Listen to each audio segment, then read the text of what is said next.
मी म्हणणाऱ्या व्यक्ती काय म्हणतो की नाही. आता मी जर प्रश्न विचारला वेणवादक तुमचं लहानपणीचं बाल रूप दाखवा, शक्य आहे का बोलणे. ते बाल रूप गेलं निघून, ते शरीरच निघून गेलं. आता हे सत्ययुगातले आहे. काही दिवसाखाली आपण चर्चा करत होतो की आपली बुद्धी कुठपर्यंत जाऊ शकते. आपली बुद्धी फक्त BCE बिफोर क्राइस्ट एरा, येशू ख्रिस्ताच्या जन्माच्या अगोदरच, आणि कॉमन एरा म्हणजे येशू ख्रिस्ताच्या जन्माच्या नंतरच, म्हणजे आपण फक्त 2000 वर्षापूर्वीच जाणू शकतो. 2000 वर्षापासून थोड्याशा गोष्टी आपण जाणू शकतो. आणि 2000 वर्षे म्हणजे हे कलियुगाच्या दृष्टीने किती कमी आहे. कलियुगाचा जर आपण कालखंड बघितला तर 4,32,000 वर्ष हा कलियुगाचा कालखंड आहे. मग या पूर्ण 4,32,000 वर्षामध्ये तुमचे 2000 कुठं. जो वैदिक पद्धतीची जी कालगणना आहे, ही कालगणनाच आपल्याला समजण्याच्या पलीकडची आहे. आपल्याला समजत नाही, आपण परत म्हणतो की अंगोर खडके. आणि आपण समजत नाही, आपण सगळ्याच वेदांना सगळ्याच शास्त्रांना एक टायटल देऊन टाकलं की हे ग्रंथ करतो. तर तुम्हाला मी सत्ययुगाची कथा सांगतो. सत्ययुग म्हणजे कली, द्वापर, त्रेता, कृतयुग. तर कृतयुगाचा कालखंड जसं कलियुगाचा कालखंडाच्या डबल द्वापर, द्वापरच्या डबल त्रेता, त्रेताच्या डबल सत्य, अशा पद्धतीनं सत्ययुगाचा कालखंड आहे.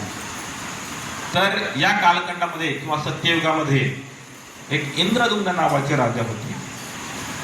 आणि हे इंद्रदुम्न राजा हे अवंती नगरीचे राजा होते.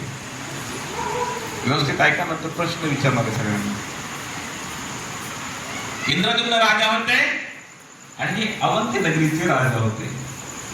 मग त्यांना एक प्रश्न पडला किंवा त्यांच्या हृदयामध्ये एक उत्कट इच्छा जागृत झाली. आणि त्यांना असं वाटलं की मला भगवान श्रीकृष्णाचं दर्शन घ्यायचंय. त्यांना काय वाटलं, मला भगवान श्रीकृष्णाचं दर्शन घ्यायचंय. आणि दर्शन घ्यायचंय असं वाटल्यानंतर दुसऱ्या दिवशी पूर्ण सभा भरली. आणि सभा भरल्यानंतर त्या दरबारामध्ये वेगवेगळे मंत्री होते. आणि सर्वच मंत्र्यांना त्यांनी एक प्रश्न केला की मला भगवान श्रीकृष्णाला बघायचंय, त्यांचं दर्शन घ्यायचंय. खूप मनामध्ये हृदयामध्ये माझी इच्छा दाटून आलेली आहे, काय करावं. सगळ्यांनी वेगवेगळे उपाय दिले. आणि उपाय दिल्यानंतर सगळ्यांनी ठरवलं की भगवान श्रीकृष्ण कुठे आहेत, आपण त्यांचा शोध घेतला पाहिजे. मग यांचा दरबार चालू असताना एक ब्राह्मण त्यांच्या नगरीच्या बाजूने जात होता.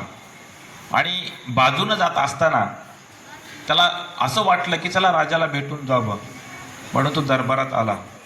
आणि दरबारात तो ब्राह्मण आल्यानंतर या ब्राह्मणाला राजाने सेम जो प्रश्न इतर सर्वांनाच विचारलाय तोच प्रश्न यांना सुद्धा विचारला. मग यांना विचारल्यानंतर त्यांनी सांगितलं की भगवंतांना जर पाहायचंय खूप सोपं आहे. भारताच्या पूर्व दिशेला नीलाद्री नावाचा पर्वत आहे. आणि ह्या पर्वताच्या वर रोहिणी कुंडाच्या शेजारी नीलमाधव हे भगवान श्रीकृष्णाचे साक्षात रूप प्रगट झालेले आहे. समजलं का? परत सांगतो, कारण की थोडीशी जनता आहे आपली, परत सांगण्यामध्ये काय खर्च होणार नाही.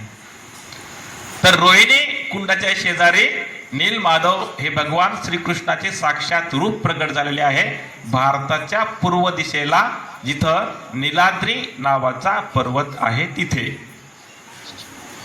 तर असं सांगितल्यानंतर या ब्राह्मणानं सांगितलं, भगवंताचा ॲड्रेस दिला. आणि ॲड्रेस दिल्यानंतर तो ब्राह्मण निघून गेला. मग निघून गेल्यानंतर राजाला उत्कट इच्छा झाली. ॲड्रेस तर दिलेला आहे, पत्ता सांगितला, इथं इथं जायचंय म्हणून. मग राजानं योजना आखली. आणि योजना आखल्यानंतर सर्वच मंत्री महोदयांना सांगितलं की हे ठिकाण तुम्हाला शोधून आणायचं आहे. आता पुढं कथा सांगण्याच्या अगोदर तुम्हाला एक प्रश्न विचारणार आहे. मी या कथेची सुरुवात केली की सत्ययुगामध्ये इंद्रद्युम्न राजा जे अवंती नगरीचे राजा होते, यांना प्रश्न पडला की मला कृष्णाला पाहायचंय. पण भगवान श्रीकृष्ण तर द्वापर युगातच होऊन गेले. मग सत्ययुग आधी का कलियुग आधी? सत्ययुग. मग कसं शक्य आहे? म्हणून तुम्हाला मी काय ऐकलं की व्यवस्थितपणे ऐका. कसं शक्य आहे सांगा पुरुष? पूर्ण पुरुषोत्तम भगवान आहे. पूर्ण पुरुषोत्तम भगवान आहे. बघा एक शब्दात उत्तर. आणखी तुला काही सांगायचं, डोकं लावायचंय का?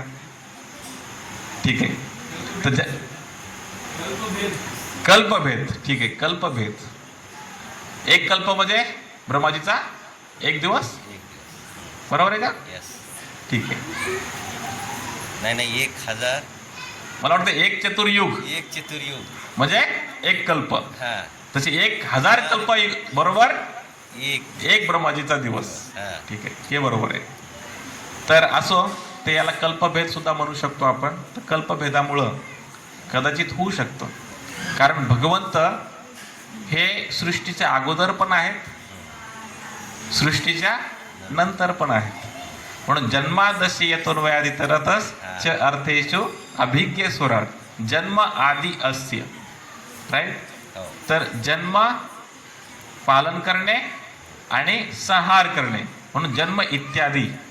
जन्मादस्य म्हणजे जन्म इत्यादी. तर हे भगवंत काय करतात? या सृष्टीला जन्म देतात, पालन करतात आणि संहार करतात. मग जर भगवंत या सृष्टीला, या ब्रह्मांडाला हरे कृष्णा प्रभूजी. आजचा काय मेनू आहे? आजचा मेनू खिचडी आणि चिप्स दोनच आहे. सात्विक भोजन आहे, सगळ्यांनी यावे. हरे कृष्ण. हरे कृष्णा. आमचे राघव प्रभू, आमचे उमाकांत प्रभू. हरे कृष्ण. हरे कृष्णा. सचिन प्रभू. हरे कृष्ण. प्रभूजी 2 शब्द सांगा जनतेसाठी. काही नाही, आठवड्यामध्ये एक दिवस आपला कंटिन्यूअस असताना शनिवार सोमेश्वर मंदिरामध्ये आणि दुसरा राम मंदिरामध्ये कॉलनीमध्ये. तर भक्तांनी अवश्य येऊन प्रसादाच्या रूपानं का होईना पण सत्संगाचा लाभ घ्यावा. हरे कृष्णा. खूप छान असं सात्विक भोजन आहे, ज्याच्यानं रोगराई आपली नष्ट होऊन जाते. त्यासाठी तुम्ही सर्वांनी एकदा प्रसादाचा लाभ घ्या. हरे कृष्ण. आता दुसरा एक प्रश्न आहे, मग हे रूप का? तर एके दिवशी काय झालं की भगवान श्रीकृष्ण जेवढे राणे, त्या राण्यांना सगळ्यांना एक प्रश्न पडला. आणि प्रश्न असा पडला की त्या भगवंताच्या ज्या वृंदावनातल्या लीला आहेत, त्या वृंदावनातल्या लीला सर्वांना ऐकायच्या.